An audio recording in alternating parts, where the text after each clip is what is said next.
results by working out. You can actually build brains by reading on a regular basis. So the rule is read 30 to 60 minutes in selling each day, 5 days a week. If you do that, you'll read about a book a week. That'll translate into about 50 books a year. 50 books a year will make you one of the smartest and highest paid people in sales in your field. You'll go past everybody else in the business. I have been giving this advice since I learned it myself, and I've had people come back to me and say that it just was transforming. It was like waving a magic wand. People who were going in circles and frustrated and broke and living on the floor of their friends' homes and had no money began to read an hour a day, and their sales just took off like a flower blooming in the summertime. So, or in any weather. So, read on a regular basis. Now, the second is to attend all the seminars that you can. Be hungry for seminars. Be hungry for learning experiences. Let me ask you, what is the most precious thing that you have in the whole world? Time. It's your time, because your time is your life. So therefore, when you learn something that can help you jump ahead, you save life. You achieve the same goal in a couple of years that somebody else may take 5 or 10 years to achieve. So always trade money for time or life. And if it costs you a little bit to go to a seminar, pay the money, because you'll get it back 10, 20, 50, 100 times in not only increased income, but also in the years that you'll save to get to the same point. I've never met anybody who's gotten ahead who has done it just by standing there and waiting for it to happen. They've become very aggressive about learning. All of the highest paid people in sales are very aggressive about continuing to learn, as you are. So therefore, attend every seminar you can. Keep an eye open. Listen for them. Watch for them. And go to them. Because the return on your investment is 10, 20, 30, 50 times whatever the cost of the seminar is. Now, by the way, my friends here at Success Resources bring in and do the best seminars in the world. This is not a paid advertisement, but they bring in the best speakers and they organize the best seminars in the business. And so, right? Okay. The third thing is to listen to audio programs as you move around. Listen to audio programs on a regular basis. I was here, and my friend may be here, but I was here speaking a few years ago, and a friend of mine came to this seminar. He's a friend now, and he was broke. He was at the bottom of his business. He had started in sales. He had made no sales. He had no money. He was living with his wife in a bedroom in his mother's apartment, and he was at the bottom. He came to this seminar, and I offered a package of audio programs, 6 audio programs. He had no money. But he went home at lunchtime, and he went to his mother-in-law, and he asked her if he could borrow the money. And his mother-in-law loaned him the money. And he came back to the seminar, and he got the audio programs before they sold out, which they always do.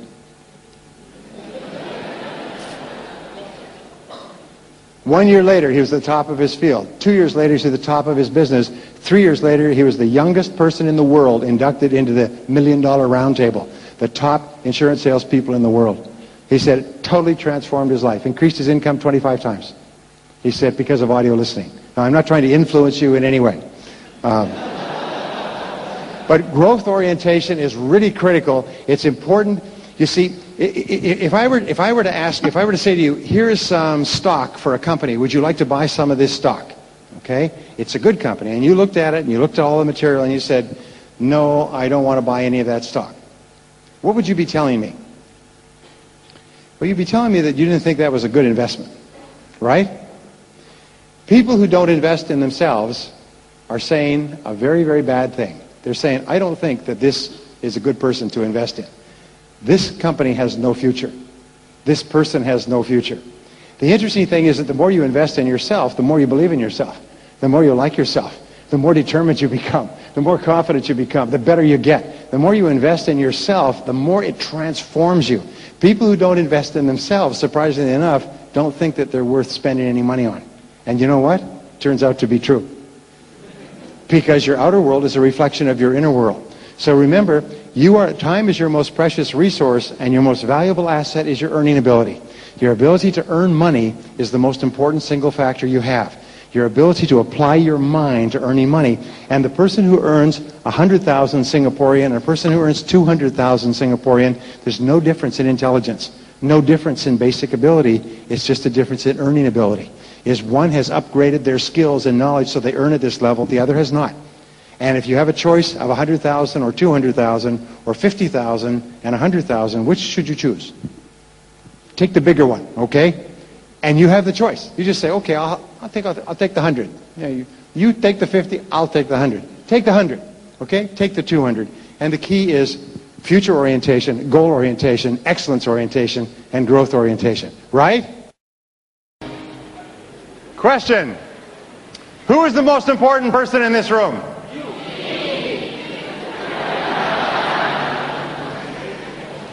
You're right. You are the most important person in this room.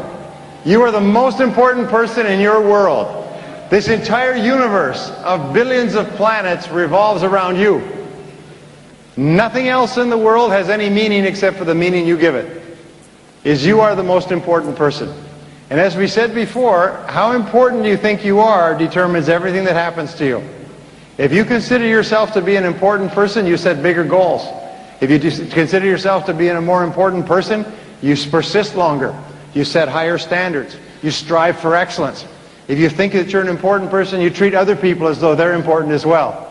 And they treat you as though you're important back. So how important you feel you are, as we said before, your level of self-esteem is the most important statement about you. And the wonderful thing is that the more you practice these principles, the more you think about what you want, the more you plan for it, the more you work toward it, the better you get at your work, the better you feel about yourself, and the more important you feel you are. So you actually build yourself up. Just like if you wanted to become physically fit, you do physical work, you work out with your body. If you want to become mentally fit, you do some of the things we're talking about today. Now, second question is this. What is the most important part of today, this seminar? What's the most important part of the seminar? Not a trick question. The answer is what you do afterwards. You see, it's the actions that you take that make the difference between success and failure. Successful people take action, unsuccessful people don't. Successful people hear something and they move on it. Unsuccessful people hear the same thing and they say, well, I'm going to do something about that someday. And they live in a vacation place called Someday Isle. And they sit there and they sit in the sun and they say, someday I'll read that book. Someday I'll go to that course. Someday I'll make a decision to be one of the best in my field and work at it every day. But they live on Someday Isle and they never do it. So it's really important, if you hear something good, you act on it. Now, I said this morning that the first part we would talk about the psychology of selling. The psychology we've talked about, you become what you think about most of the time. If we ask top salespeople what they think about most of the time, one of the things they think about is selling more stuff. They think about selling all the time. They get up in the morning and they think about selling, and they think about selling all day long. And they think about selling in the evening, and they think about selling on the way home, and they think about selling on the weekend. Now, many people think, well, when I finish work, I don't like to think about my work. Well, that's okay. It just means that you have no future. Because that would be the same as saying, well, when I'm at work, I don't like to think about my family. I like to just sort of leave that as another part of my life. The fact is that your family and you are part 24 hours a day. You think about it all the time. If you're in the right field, you think about it all the time. So then we say, well, what are the things that top salespeople think about in selling? And we talk about the psychology of selling. Now, there's several things we could talk about in the next hour, and I want to talk about some of the most important. Basically, I said there's 7 key parts of selling, 7 key result areas. And the 7 key result areas determine your success or failure. Wherever you're strong, you'll be doing well. Wherever you're weak, it'll be holding you back. And your job is to identify where you're strong and do more of it, and identify where you're weak and bring it up. Okay, it's a real simple process, but it's all you have to do to move to the top of your field is keep working on the skills that are holding you back and keep maximizing the skills that are getting you there. Now, the 7 skills are, number 1 is prospecting. You have to have someone to talk to. Now, let's talk about prospecting a little bit. Prospecting, we say that the key to success in selling means spending more time with better prospects. Spend more time with better prospects. Spend more time with people who are more likely to buy. And there is a sales funnel that I want to show you, and the sales funnel is like this. And the rule is that there are 3 parts of selling. There are prospecting, and that's the first part of the sales funnel. And then the second part is presenting. showing your product. And that's the second part of the funnel. And the third part is following up and closing. So I'll just say follow up and close. And this is phase 3. Now, your job is to keep this hopper full all the time. And the 80-20 rule applies. Spend 80% of your time prospecting and presenting, and only 20% of your time presenting and following up. Spend 80% of your time prospecting and presenting until your hopper is full. Now let us say that this is a ratio of 20 to 5. You have to call on 20 people to get 5 people that you can see personally. And let's say the ratio then, for every 5 people you talk to personally, we have 2 that you can follow up with, and of these 2, 1 turns into a sale. So what is your ratio of calls to sales? It's 20 to 1, okay? You have to see 20 people to make a sale. Now you have 2 jobs from now on. Number 1 is keep the hopper full. Keep the hopper full so that you always have lots of people to talk to. And number 2 is get better at your key skills. Get better at prospecting. Get better at presenting. Get better at following up and closing. A small improvement in your prospecting so that you spend more time with better prospects is going to increase the quality of the people you talk to. A small improvement in presenting is going to increase the number of people you follow up with, and a small improvement in closing will increase your sales so you can actually go from 20 to 1, where you are today, to 10 to 1 very quickly. If you go from 20 to 1 to 10 to 1, what will happen? You'll double your income. So you must always be looking for ways to prospect better. And I want to tell you an interesting concept about prospecting, and it has to do with high probability prospect versus low probability prospects. I got a question here from Anthony, and Anthony says a very common objection here in Singapore is that the economy is bad. How do we solve this objection? Anybody heard that? The economy is bad? Say yes. Yes. Okay. It's a good reason for not buying, but are people buying food? Are people buying clothes? Are people buying homes? Are people buying cars? Are people buying... Remember, when there's 5% unemployment, there's 95% employment. And so the economy is down a little bit, but the main problem is dealing with poor prospects. So with prospects, you have 2 types. You have what we call high probability prospects and low probability prospects. Now, what is a high probability prospect? Well, it's very close to buying when you meet them.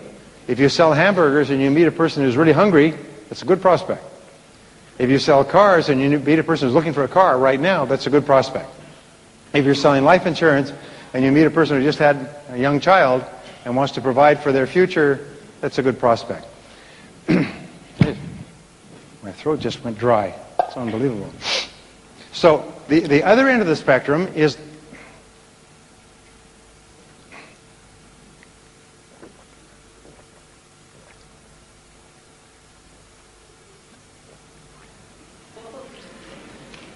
excuse me.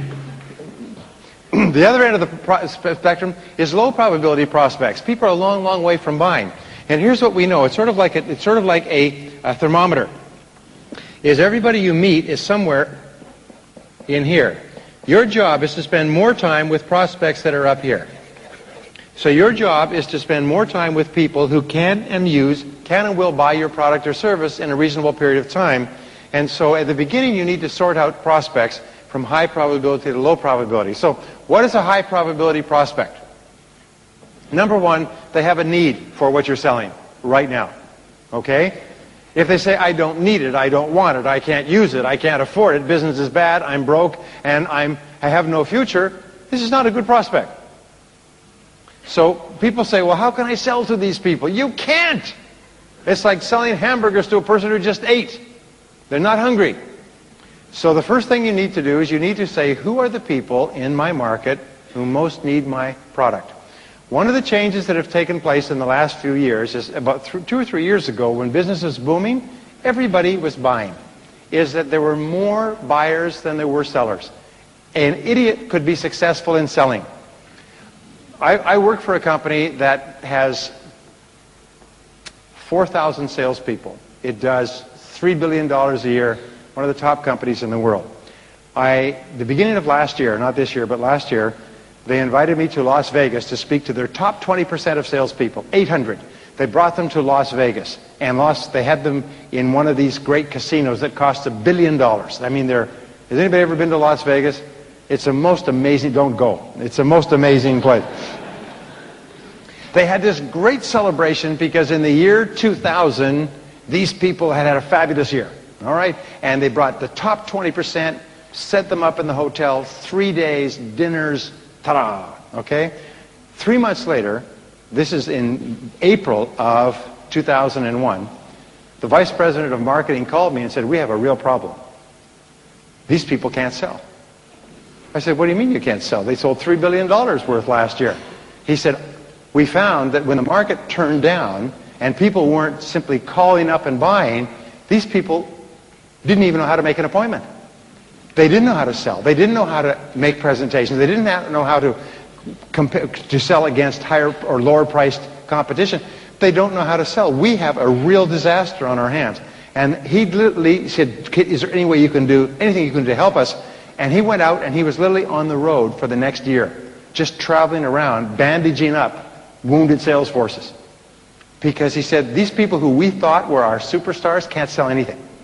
So your job is to realize that the market has changed. It used to be that there were more customers than there were salespeople. Now there's more salespeople than there are customers. It used to be you could machine gun the market, and now you have to rifle the market. You have to pick your shots very carefully.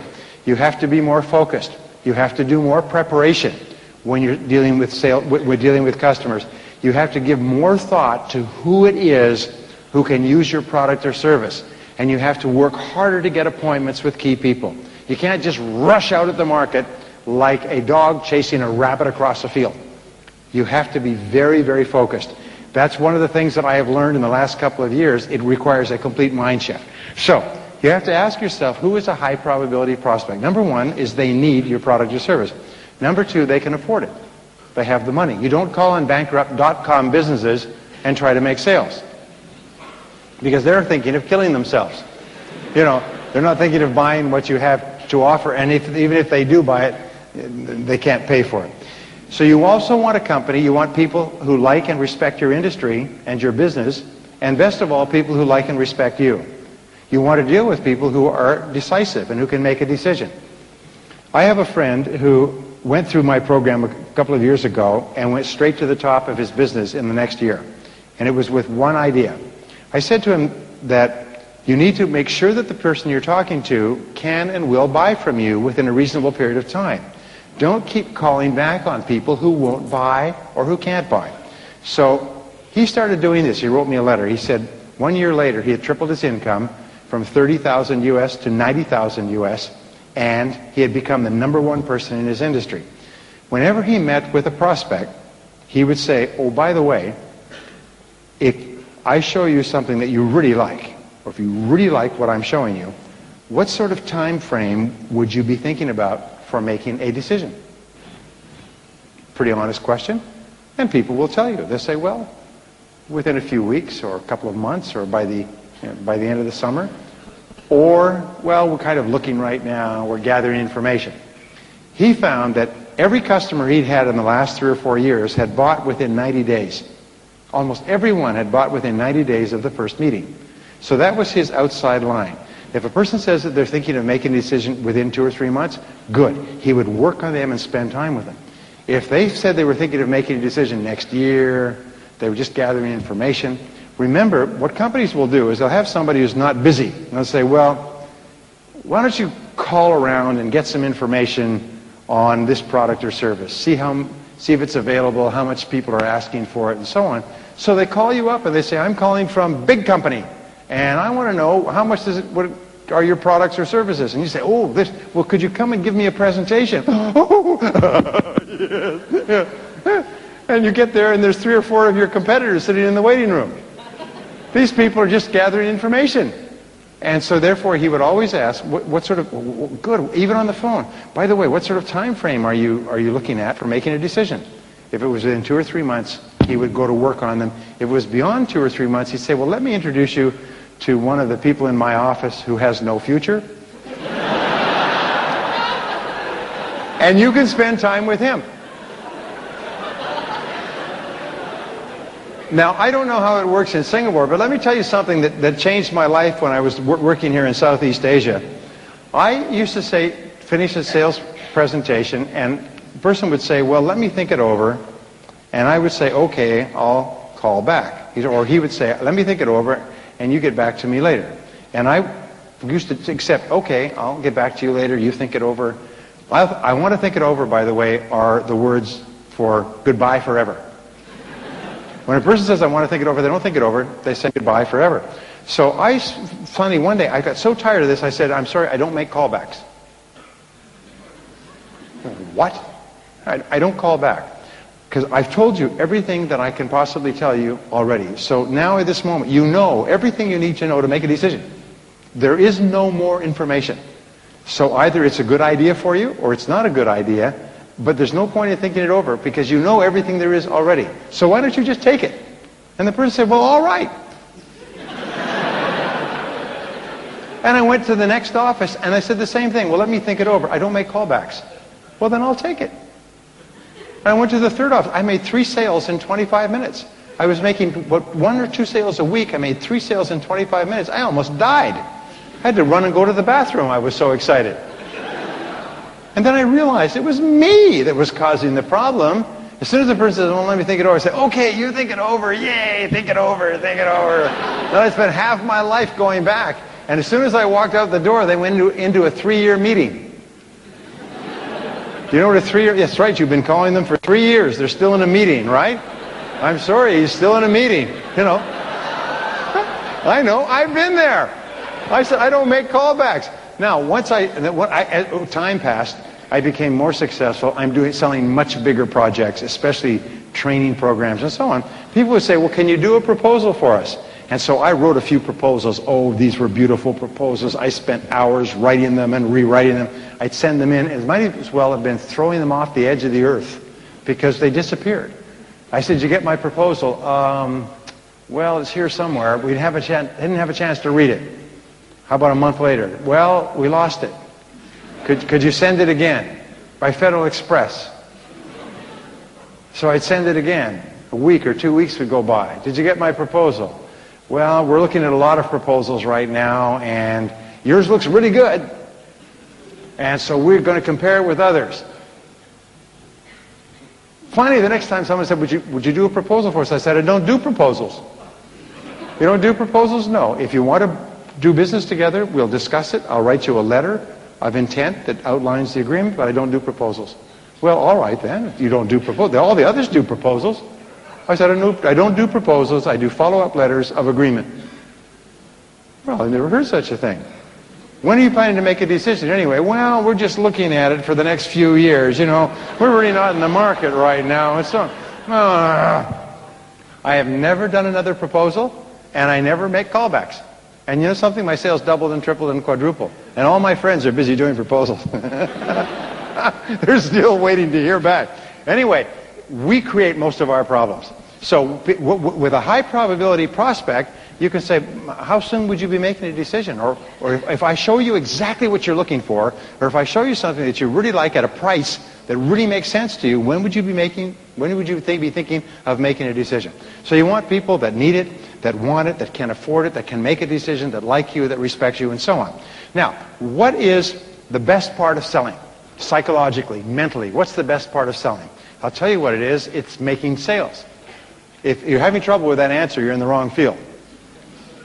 It's the feeling of winning that we have from making sales. It's when we feel happy. We make a sale and we feel happy. It releases endorphins in our brain. It makes us feel high. We feel cheerful. We feel wonderful about ourselves when we make sales.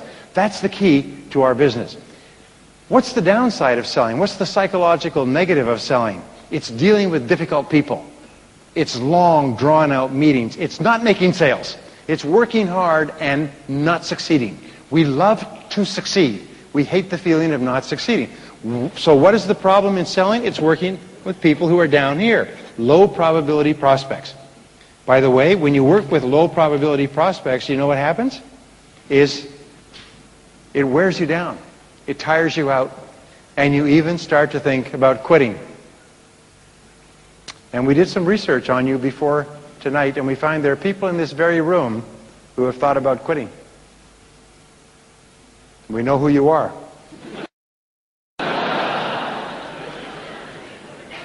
It's okay. Everybody thinks about quitting. We had a bad day, you think about quitting. You had a bad week, you think about quitting until you get something to drink. And you think, well, it's not so bad. Sometimes all you need to do is get a good night's sleep. Sometimes you need to go home for the weekend and just turn off your mind and get rested up again. By Monday, you're back to work again. Everybody thinks about quitting. It's okay to think about quitting. It's even okay to talk about quitting. How many times have you sat at home with your wife, your husband, and talked about quitting? You know, I'm thinking of quitting. You're thinking about quitting? Well, that's a good idea. Why don't you quit? I'm thinking about quitting. It's okay. You're not making any money anyway. Why don't you quit? You know. It's okay to talk about quitting. Just don't quit. All right? Talking about it is a way of getting it out of your system. You sort of you vent, all right? But you just don't do it. You can talk about it and think about it. It's a psychological release. But what causes us to think about quitting is dealing with difficult people, low probability prospects. Now, who is a low probability prospect? A low probability prospect is a difficult person who doesn't really see any need for your product or service. They probably don't have any money anyway, and they probably don't have the authority to buy. Not only that, they criticize you, and they complain about your product, and they compare you unfavorably to your competitors. Well, your competitor's cheaper than you. Your competitor's better than you. Your competitor's nicer than you. We've been dealing with your competitors. We're very happy working with your competitors, and we've heard terrible things about you anyway. In other words, they're negative towards you. They're not in a position to make a decision. Has anybody dealt with these kind of people, by the way?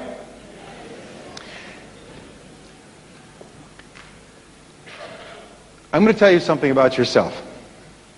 You are a thoroughly good person. You are a thoroughly good person. You have a good heart. You are honest. You're decent. You're hardworking. You're polite. You're respectful. You're helpful. You want to help people with your product or service. Isn't that true? Say yes. Okay. Then you have the right to expect that other people treat you the same way. If you treat them nicely and respectfully and kindly, and you're trying to help them with your product or service, because what you are is a traveling helper. The whole purpose of your selling is to find people who you can help to improve their life or work with your product. And so therefore you're trying to do them as much of a favor as they would do to you. So you deserve to be treated well. You deserve that people treat you nicely. And if they don't treat you nicely, I hereby give you permission to get up and walk out. Okay? Because it is dealing with difficult prospects that wears us down. It grinds us down. I'll tell you a quick story.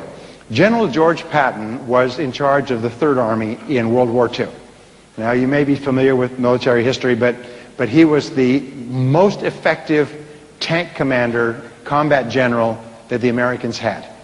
He was very, very formidable, very good, very fast, very clever, and was able to capture something like 350,000 German troops in a series of brilliant maneuvers that have never been matched before.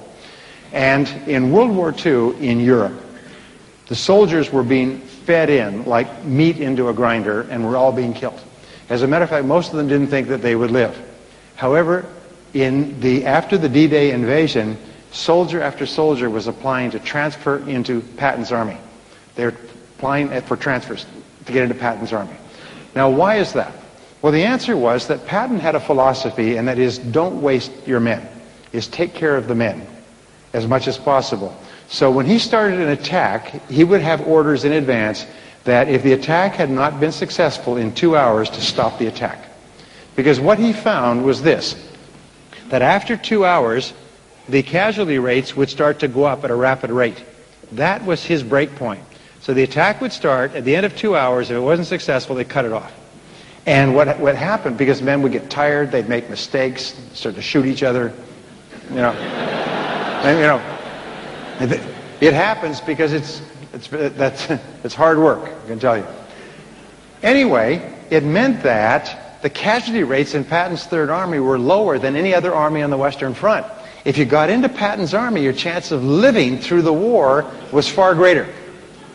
Now here's the metaphor or the analogy that I'm drawing. In selling, if you are dealing with difficult people and you cut it off quickly, you keep yourself up. But if you spend time dealing with difficult people, they wear you down. They tire you out. They depress you and they make you angry. You go home and your self-esteem is down. You feel like a loser. You feel like you're not very good at selling. So from now on, if you find that you're dealing with a difficult person, break it off quickly. Say, you know, this is probably not the right product for you, but thank you very much for your time, and you have a wonderful life. Okay? Okay? And if you do that, what's going to happen naturally? If you stop spending time with difficult prospects, what will you end up spending more? Who will you end up spending more time with? Good prospects. And you know, have you noticed? If you talk to a prospect, what is your name? Henry? Okay. I'm talking to Henry, and Henry's interested, and he's asking questions. We're going back and forth. And Henry can't buy today.